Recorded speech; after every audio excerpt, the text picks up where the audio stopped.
So this is the Polysynth preset. It's kind of a relatively simple oscillators going into a filter envelope controlling the amplitude and also the filter cutoff, two different envelopes.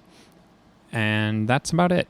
It has a couple different oscillator choices, and it's actually relatively powerful considering how simple it is. So first knob is your volume.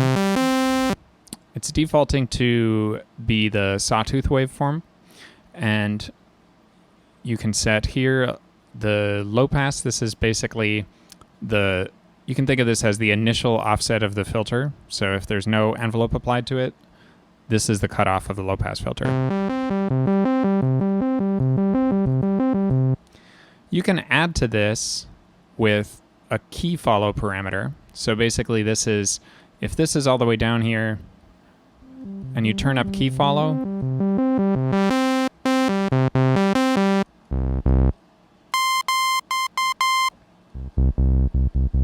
this is basically scaling like most analog synth or synth emulation stuff.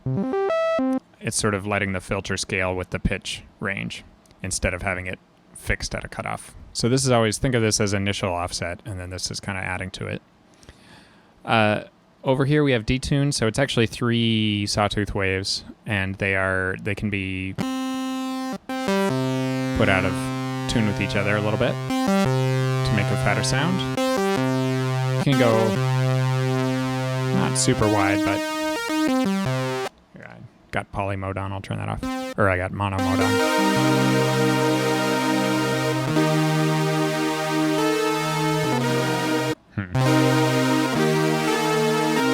So I'm still in a weird mean tone tuning here from my last demonstration. Let's switch this to, I don't know, JI12 for a just intonation thing.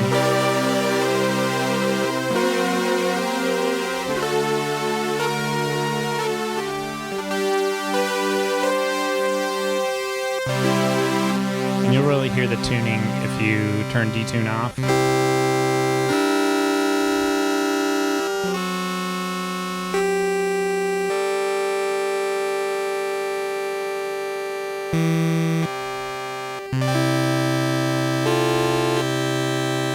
You can get some really nice, super pure chords if you try out some of these just tunings in here. There's also some fun kind of measured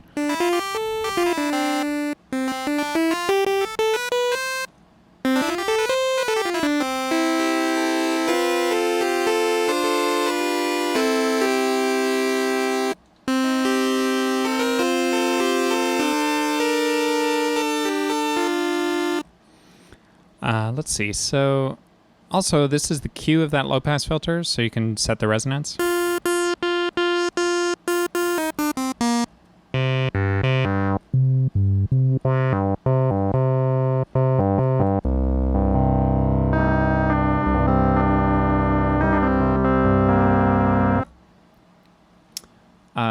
Let's see, what else do we have here? Yeah, I already did detune. So on the next page, there's basically an ADSR control. So you have attack, decay, sustain and release, and over here leak. That's sort of my own parameter I added. But so attack is your attack time. It's in milliseconds.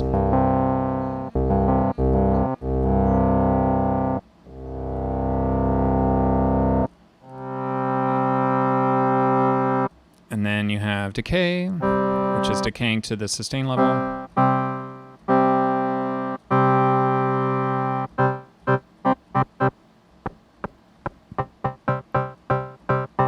So this one's on this P1 here, this ADSR is just controlling amplitude. Let's turn our sustain up and we can hear the release.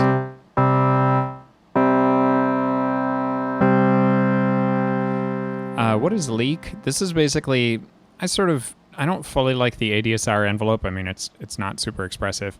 But also even things like a piano, it can't emulate, because with a piano you get attack, decay, sort of an initial louder attack from the hammer strike, decay to a certain sustain level, but it doesn't just stay there until you let go of the key. It dies away, at a slow rate, and then when you let go of the key, it dies away at a fast rate, right? So my leak parameter is sort of lets you make the sustain level die away too. So even after it's decayed to sustain, it doesn't just stay there, it kind of dies away. If leak is at 1, that means it's not leaky at all, so it's going to just stay there anyway, like normal sustain. If you drop it down a little bit, it'll be... Let's see. Oh, no, never mind, it's the opposite. So it's the amount of leak, right? So if it's at 1, then it's going to die away really fast once it hits sustain. If it's at 0, it'll sustain like an organ. Yeah. On the next page, it's just another set of ADSR leak, and that is controlling the filter instead.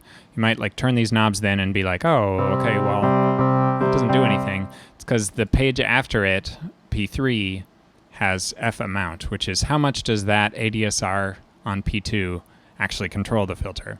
So if we turn P3 knob 1, our F amount knob, up a bit, so now it's going to add a certain amount. Yeah.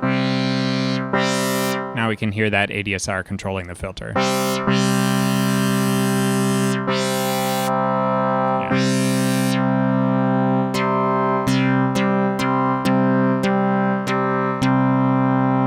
And I might even go back to P0 and turn down my low pass initial, so I can really hear this. That's kind of nice. I'm going to add a little leak to it too. That's not bad.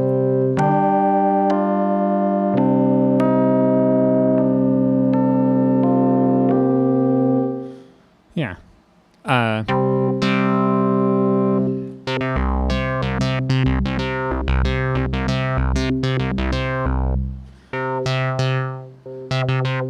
And that's relatively self-explanatory. On page 3, this is the amount that filter envelope is applied. Just very subtle if it's low. It's super dramatic up there. This next knob, saw pulse.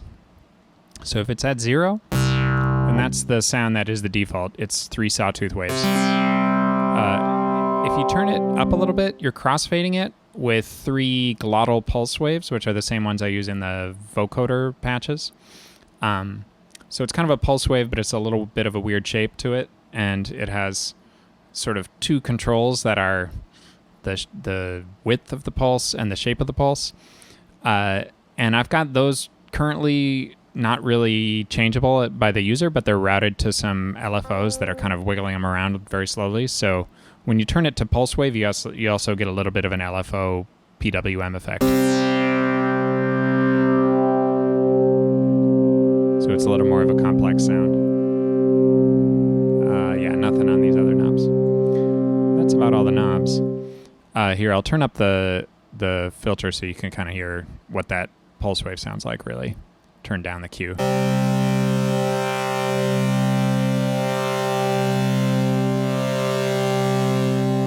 And those will kind of wobble around even with detune off, so it's not just the fact that they're detuned, it's also that they have some LFOs on their timbre. Yeah.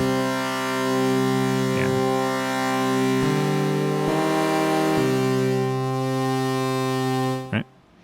At some point I want to add some knobs so that you can really route those LFOs to different things and have a little more life to all the different stuff. I think that'd be fun. Maybe add a couple more oscillators, add syncing, stuff like that. But I just haven't gone too far with this yet. It was already kind of complicated, so...